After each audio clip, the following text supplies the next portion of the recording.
Good day, I'm Samantha Allen and this is your JIS News for Thursday, May 8. The Economic Program Oversight Committee, EPOC, has indicated that Jamaica is expected to pass the fourth IMF test, which would result in a 100% pass rate for the 2013-2014 fiscal year.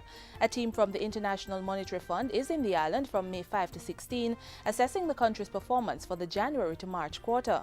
In assessing the April 2013 to March 2014 financial year, EPOC's co-chairman, Richard Ball, says Jamaica's primary balance increased by $40 billion and the net international reserves by $426 million US.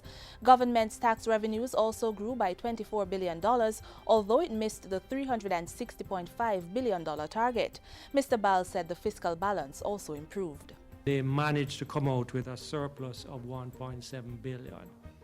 So the government, central government, is essentially paying from revenues for all of central government expenses. And this is a new development for the economy, and a welcomed one, I should say. Prime Minister Portia Simpson Miller has called on Jamaicans to take a firm stand against criminal elements who invade and damage schools. Her comments are in response to the recent attack on the Taki High School. In a message delivered Wednesday by Labour Minister Derek Kelly, the Prime Minister said the act was particularly deplorable as it happened in the period when students were sitting external exams.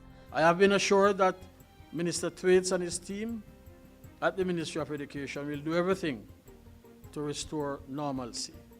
I have also been assured that every effort is being made by the security forces to bring the perpetrators to justice.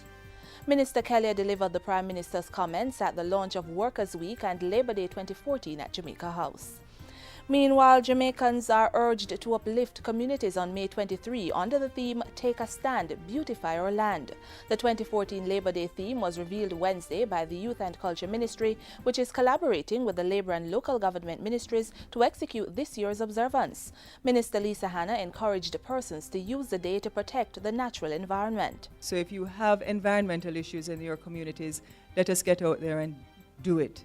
Speaking on behalf of the Prime Minister, the Labour Minister said the second focus, beautifying police stations, was equally important. Labor Day 2014 will give us an opportunity to not only recognize the importance of work of our security forces, but also for our communities to extend their hand in partnership with them and with each other towards a better Jamaica.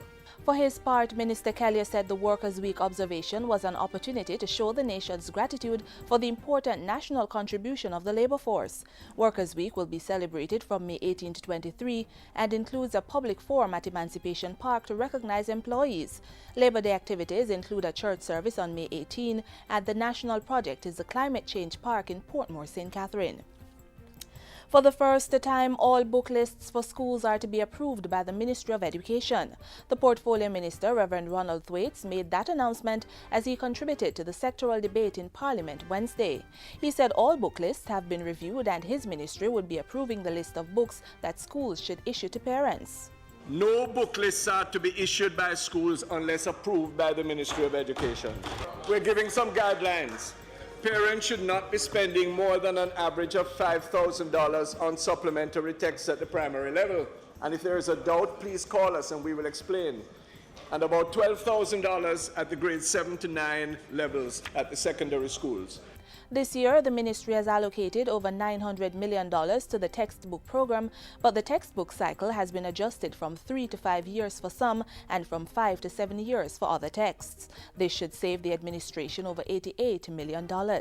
And finally, the Education Ministry is increasing its allocation to the early childhood sector this fiscal year.